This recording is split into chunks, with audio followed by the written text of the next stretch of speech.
924 north 25th street, Milwaukee, Wisconsin. एक पुरानी सस्ती सी अपार्टमेंट बिल्डिंग, ऑक्सफोर्ड अपार्टमेंट्स। बाहर 3 महिलाओं को एक 14 साल का एशियन लड़का मिलता है, बिना कपड़ों के, नशे की हालत में। देखने से लड़का 14-15 साल का लग रहा था। और फिर वो महिलाएं पुलिस को बुलाती हैं और पुलिस वहाँ आती है। और फिर वहाँ पर एक आदमी आता है जिसका नाम था जेफरी डामर। और फिर पुलिस उस 14 साल के लड़के को जेफरी डामर को सौंप देती है। और फिर उसके आधे घंटे के बाद जेफरी डामर उस लड़के को मार देता है।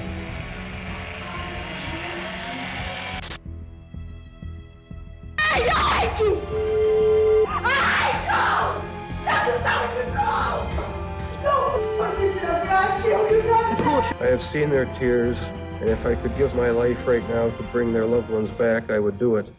आपका स्वागत है आपके चैनल ट्रू डिटेक्टिव पर। और इस वीडियो में हम बात करेंगे कि कैसे जेफरी डामर ने पुलिस को चकमा दिया और पुलिस की इन्हीं कमियों के कारण जेफरी डामर ने 17 लड़कों की हत्या की। अब सवाल ये है कि वो लड़का था कौन और वो वहाँ पर आया कैसे। दरअसल हुआ ये था कि उस रात को जेफरी डामर मिल्वॉकी के एक छोटे से मॉल के पास घूम रहा था और मॉल के बाहर कुछ लड़के खड़े थे। उनमें से एक लड़का था 14 साल का कोनेरैक सिंथासैम्फोन। और जेफरी उसको देखते ही समझ जाता है कि वो एक इलीगल इमिग्रेंट है। फिर जेफरी उसके पास जाकर उसकी फेक आईडी पर एक कमेंट पास करता है। फिर वो लड़का उसे कहता है कि तुम्हें उससे क्या। फिर जेफरी उसे कहता है कि मैं तो ऐसे ही मजाक कर रहा था, बताओ तुम कौन सी बियर पियोगे। फिर तब जेफरी बियर लेके बाहर आता है तो वो सीधा आगे की तरफ चला जाता है और वो लड़का थोड़ा सा आगे आता है जेफरी के पीछे। तो जेफरी उसे कहता है कि अगर ये बियर चाहिए तो मेरे साथ चलो। जेफरी उसे कहता है कि हम पूरी रात पार्टी करेंगे साथ में और मैं तुम्हें अच्छे खासे पैसे भी दूंगा। और वो लड़का भी उसकी बात का मतलब समझ गया था कि पार्टी से जेफरी क्या कहना चाहता था, पर वो फिर भी जेफरी के साथ चला जाता है। तब वो दोनों जेफरी के अपार्टमेंट नंबर 213 पर पहुंचते हैं। तो जेफरी फिर उसको बोलता है कि तुम बैठो आराम से, मैं तुम्हारे लिए एक ड्रिंक लेके आता हूँ। फिर जेफरी उसको पीने के लिए एक ड्रिंक देता है जिसके अंदर ड्रग्स मिले हुए थे। फिर जेफरी उसकी कुछ फोटोज खींचता है बिना कपड़ों के और फिर जेफरी उसके साथ करता है। पर अब कोनेरैक बिल्कुल होश खो चुका था, ड्रग्स का असर उस पर अच्छे तरीके से हो चुका था। फिर जेफरी अपना ड्रिल मशीन उठाता है और सीधा कोनेरैक के सिर में छेद कर देता है।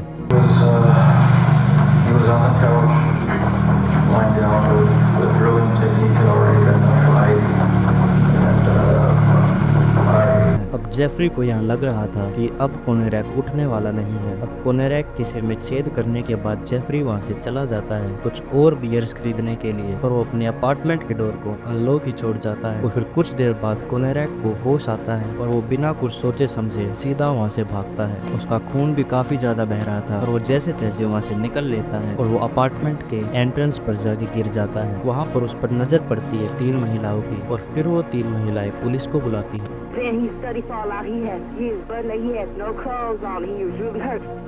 तो उस रात को 2 ऑफिसर्स वहाँ आए थे जिसका एक का नाम जॉन था और एक का नाम जोसेफ गैब्रिस था। और तब ऑफिसर्स ने कोनेरैक से सवाल करना शुरू ही किया था। तभी वहाँ पर जेफरी डामर आ जाता है और वो तीनों औरतें कहती हैं कि ये इसके अपार्टमेंट से बाहर आया है। फिर पुलिस वाले जेफरी से पूछते हैं कि क्या तुम इस लड़के को जानते हो। तो फिर जेफरी कहता है कि हाँ, ये मेरा बॉयफ्रेंड है। और ये सुनते ही उनमें से एक औरत कहती है कि ये एक बच्चा है और तुम इससे काफी बड़े लगते हो। फिर तभी जेफरी कहता है कि ये बच्चा नहीं, ये 19 साल का है। और जो दोनों पुलिस वाले थे वो होमोफोबिक थे। फिर वो जेफरी से पूछते हैं कि ये यहाँ पर आया कैसे। फिर जेफरी कहता है कि इसने काफी ज्यादा शराब पी हुई है और ये नशे में मुझे मारने लगा और मुझे कहने लगा कि मेरे लिए और बियर लाओ, तो मैं इसके लिए वही बियर लेने गया था। फिर पुलिस जेफरी से कहती है कि ये तुम्हारा बॉयफ्रेंड है तो इसकी कुछ आईडी वगैरह तो तुम्हारे पास होगी ही। तो जेफरी उन्हें कहता है कि आईडी तो नहीं, हम दोनों की मेरे पास कुछ साथ में फोटोज है। और पुलिस वाले जेफरी की बात पर यकीन कर लेते हैं क्योंकि एक तो वो लड़का गे था और ऊपर से वो एशियन था, इसलिए वो दोनों ज्यादा उस चीज पर ध्यान नहीं दे रहे थे। जेफरी कहता कि चलो आप मेरे साथ मेरे अपार्टमेंट पर, मैं आपको हमारी फोटोज दिखाता हूँ। फिर वो दोनों पुलिस वाले जेफरी के साथ उसके अपार्टमेंट पर जाते हैं और जेफरी कोनेरैक को अपने कंधे पर उठा लेता है। और अपार्टमेंट में पहुंचते ही पुलिस वाले जेफरी को कहते हैं कि यहाँ पर इतनी ज्यादा बदबू किस चीज की आ रही है। तो जेफरी उन्हें कहता है कि मेरा फ्रिज खराब हो गया है और उसके अंदर मीट है जो बिल्कुल सड़ चुका है। फिर जेफरी उन दोनों को वो फोटोज दिखाता है और वो जेफरी की बात पर यकीन कर लेते हैं। और वो काफी ज्यादा होमोफोबिक थे। उनमें से एक पुलिस वाला बार बार ये कह रहा था कि अब मुझे घर जाकर नहाना पड़ेगा और जेफरी इस बात को अच्छे से समझ रहा था। वो जानता था कि वो दोनों होमोफोबिक हैं, तो इसीलिए जेफरी बार बार उनको कह रहा था कि मुझे माफ कर दीजिए, हमारी वजह से आपको ये तकलीफ हुई है।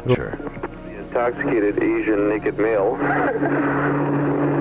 returned to his sober boyfriend, and we're be a minute. My partner's gonna get deloused at the station.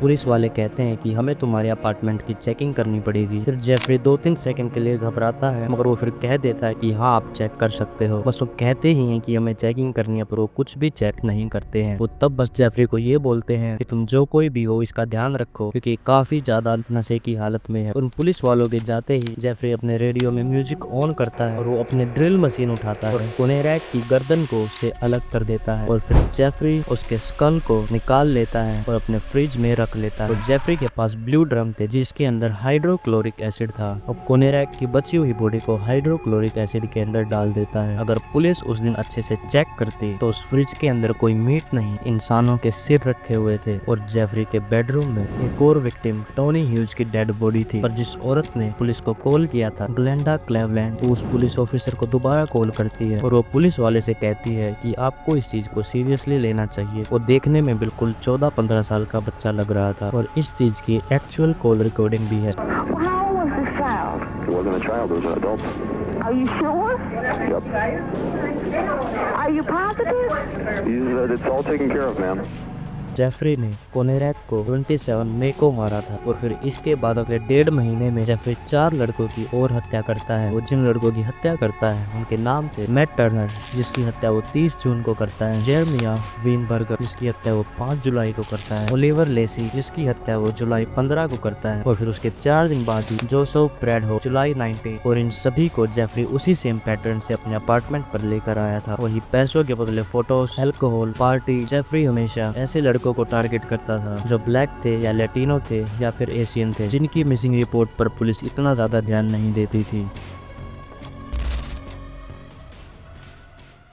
अब मिल्वॉकी पूरी तरह से मिसिंग पोस्टर्स से भर चुका था, पर उन पोस्टर्स पर कोई ज्यादा ध्यान नहीं दे रहा था। 22 जुलाई को जेफरी अपने अपार्टमेंट से बाहर निकलता है और फिर जेफरी सिटी के डाउनटाउन जाता है। वहाँ पर एक मॉल था, ग्रैंड एवेन्यू मॉल। उस मॉल के पास कुछ आदमी खड़े थे, वो सब ड्रिंक कर रहे थे और उन आदमियों में था 32 साल का ट्रेसी एडवर्ड्स, एक ब्लैक अमेरिकन। और जेफरी की उससे पहले भी 2-3 बार बात हो चुकी थी, बस वो बातचीत सिर्फ हेलो हाय तक ही थी। और फिर उस दिन भी जेफरी उसके पास जाता है और वो उसके साथ बातचीत शुरू करता है। वो साथ में बियर पी रहे थे और वो आर्मी की बातें कर रहे थे। ट्रेसी के फादर आर्मी में थे और जेफरी भी 2-3 साल के लिए आर्मी में रह चुका था। अब धीरे धीरे ट्रेसी जेफरी के साथ खुल चुका था और फिर जेफरी उसे कहता है कि मैं शिकागो से यहाँ आया हूँ अपनी दादी की देखभाल करने के लिए। फिर जेफरी उसे बातों ही बातों में कहता है कि मेरे अपार्टमेंट पर चलो कि हम वहाँ पर मूवी देखेंगे और पूरी रात पार्टी करेंगे। और फिर बाद में जेफरी उसे ये भी कहता है कि वो उसे $100 देगा अगर वो जेफरी को अपने न्यूड फोटोज क्लिक करने देगा। उस टाइम पर वहाँ काफी लोग थे जो ट्रेसी के दोस्त थे, पर वो सभी इस बात के लिए एग्री नहीं करते हैं। बस ट्रेसी ही जेफरी के साथ जाता है और फिर ट्रेसी और जेफरी के अपार्टमेंट पर आ जाते हैं। और उसके अपार्टमेंट पर पहुंचते ही ट्रेसी उसे कहता है कि यहाँ इतनी ज्यादा बदबू किस चीज की है। अपार्टमेंट में इतनी ज्यादा बदबू थी कि जेफरी के पड़ोसी उसे बार बार कंप्लेन करते थे कि इस बदबू का कोई सोल्यूशन ढूंढो। जेफरी हमेशा कोई ना कोई एक्सक्यूज देता था। कभी जेफरी कहता था कि मेरी मछली मर गई है, या फिर कभी जेफरी कहता था कि मेरा फ्रिज खराब है। और वो ट्रेसी को भी यही सेम बात बोलता है। The smell of the apartment. Well, not basically the apartment. As soon as you open the hall door and go enter in the building, it had just like a smell, this tasteful smell, you know. Yeah, and then I asked him what it was. He said it was a sewer problem. जो Tracy है वो Jeffrey की बात को मान भी लेता है। वो सोचता है कि इतना रिस्पेक्टफुल और पोलाइट इंसान झूठ क्यों बोलेगा। वो दोनों साथ में बियर पीते हैं। जेफरी ट्रेसी को कहता है कि मेरे बेडरूम में चलो, हम वहाँ पर फोटोज क्लिक करेंगे। पर इस मोमेंट पर सब कुछ बदल गया था और वो दोनों फिर जेफरी के बेडरूम में जाते हैं। तभी एकदम से पीछे से जेफरी ट्रेसी के हाथों पर हैंडकफ्स लगा देता है और फिर तभी जेफरी अपने दूसरे हाथ से एक चाकू निकालता है और फिर सीधा ट्रेसी के चेस्ट पर पॉइंट कर लेता है। फिर जेफरी उसे कहता है कि यहाँ से भागने की कोशिश बिल्कुल भी मत कर। ट्रेसी पहले तो बिल्कुल डर जाता है, फिर अपने दिमाग को कंट्रोल करता है और जेफरी के साथ कोऑपरेट करता है। फिर जेफरी ट्रेसी को अपने बेड पर बैठाता है और बेड की बेडशीट पर अभी तक खून के धब्बे लगे हुए थे। फिर जेफरी दोबारा से अपनी फेवरेट मूवी चलाता है, द एक्सोर्सिस्ट 3, और जेफरी ट्रेसी से कहता है कि मैं ये मूवी हर रोज देखता हूँ बार बार। ट्रेसी समझ गया था कि वो जेफरी से लड़ाई से नहीं जीत सकता, उसको शांत रहना होगा और किसी तरह से जेफरी को शांत करना। और फिर ट्रेसी जेफरी की सारी बातें मानता है। फिर मूवी देखते हुए जेफरी जेफरी अपना सिर ट्रेसी की चेस्ट पर रखता है और वो कहता है कि मैं तुम्हारे दिल की धड़कनें फील कर रहा हूँ। फिर जेफरी बिल्कुल डरावनी आवाज में बोलता है कि मुझे तुम्हारा दिल खाना पड़ेगा। हम ट्रेसी यहाँ भी शांत था। वो जितना हो सके वो जेफरी से बात कर रहा था। वो जेफरी को बार बार कह रहा था कि मैं तुम्हारे पास से कहीं नहीं जाने वाला, मुझे यहाँ रहना पसंद है, मुझे तुम्हारे साथ रहना है। और इन बातों को सुन के धीरे धीरे जेफरी रिलैक्स हो रहा था। और इसी तरह जेफरी को ट्रेसी के पास बैठे हुए 3-4 घंटे हो चुके थे। ट्रेसी जेफरी से कहता है कि मुझे वॉशरूम जाना है। जेफरी उसको परमिशन दे देता है, पर जेफरी उसके साथ जाता है। वॉशरूम करने के बाद तब वो वापस बेडरूम में आ रहे थे तो जेफरी उसको अपना फ्रिज दिखाता है और उस फ्रिज के अंदर एक इंसान का सिर था। और उसको देखकर ट्रेसी ने कुछ ओवर रिएक्ट नहीं किया। और फिर तब वो दोनों वापस रूम में आते हैं तो फिर जेफरी अपने चाकू को रख देता है। अब जेफरी बिल्कुल धीरे धीरे रिलैक्स हो चुका था। उसके लेफ्ट रिस्ट पर अभी भी हैंडकफ्स थी और उसका राइट हैंड बिल्कुल फ्री था। फिर ट्रेसी ने सही मौका देखा और उसने अपनी पूरी ताकत से जेफरी के जबड़े पर एक पूरी तेज पंच किया। और वो पंच इतना तेज था कि लगते ही जेफरी वहीं पर लड़खड़ा कर गिर गया। और जेफरी के गिरते ही ट्रेसी पूरी तेज फ्रंट डोर की तरफ भागा और फ्रंट डोर पर पहुंचते ही उसने देखा कि जेफरी ने वहां पर 8 अलग अलग तरीके के लॉक लगाए हुए थे। उन लॉक्स में उनकी चाबी थी। फिर ट्रेसी की किस्मत ने उसका साथ दिया और उसने पहले ही बारी में सबसे सही वाले लॉक को खोला और फिर दरवाजा खुला और फिर जेफरी उठकर उसके पीछे भागा। पर अब देर हो चुकी थी तो जेफरी देखता है कि ट्रेसी अब सीढ़ियों से भाग रहा है और वो चाहकर भी उसको नहीं पकड़ सकता।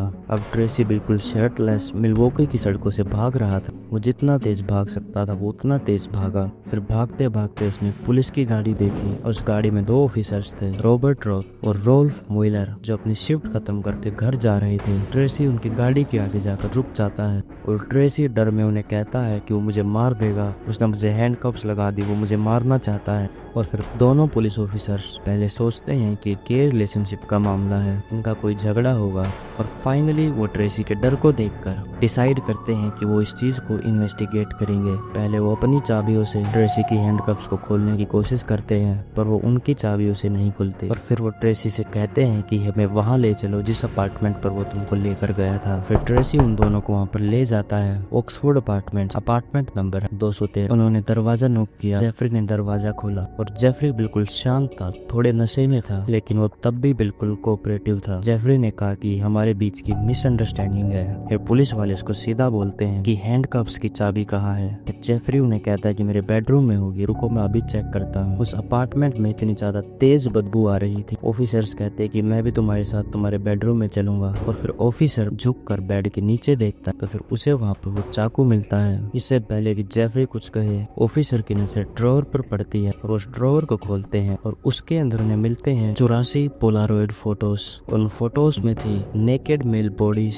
कुछ फोटोज में बिल्कुल स्पेसिफिक बॉडी पार्ट्स थे। और फिर ऑफिसर समझ जाते हैं कोई गे रिलेशनशिप का खेल नहीं है, ये सब असली है। ऑफिसर मोइलर अपने पार्टनर की तरफ चिल्लाया ये सब असली है। और उसी वक्त डामर ने ऑफिसर पर अटैक करने की कोशिश की। फिर तभी उन दोनों ऑफिसर्स ने जेफरी को फ्लोर पर गिराया और फिर जेफरी को हथकड़ियां लगा दी। और फिर तभी उन्होंने बैकअप कॉल की और फिर उन्होंने जेफरी का फ्रिज खोला और उस फ्रिज के अंदर एक इंसान का सिर था। और फिर जेफरी बिल्कुल धीरे से उन्हें बोलता है जो मैंने किया है उसके लिए मुझे मर जाना चाहिए। और फिर वहाँ पर media, backup team, forensic team, detective सब आ गए और पूरी ऑक्सफोर्ड बिल्डिंग में हल्ला मच गया। जेफरी को वहीं अरेस्ट कर लिया गया और जो चीजें वहाँ पुलिस को मिली वो चीजें कोई सपने में भी नहीं सोच सकता है। इंसानों के सिर, खोपड़ियाँ, दिल, किडनी, लीवर, 57 गैलन का ब्लू प्लास्टिक ड्रम जिसके अंदर 3 टॉर्सो डिकम्पोज की हुई थी, male private parts, hydrochloric acid, chloroform, drill machine, kitchen knife, sledge hammer. पर ये लिस्ट बहुत लंबी है दोस्तों, इस पर एक पूरी स्पेसिफिक वीडियो बन सकती है। पर यहीं पर 22 जुलाई 1991 को जेफरी डामर को अरेस्ट कर लिया जाता है और यहीं से उसका नाम पड़ा था मिल्वॉकी मॉन्स्टर। और वो सच में एक मॉन्स्टर ही था। चैनल को सब्सक्राइब करें। आप देख रहे थे ट्रू डिटेक्टिव।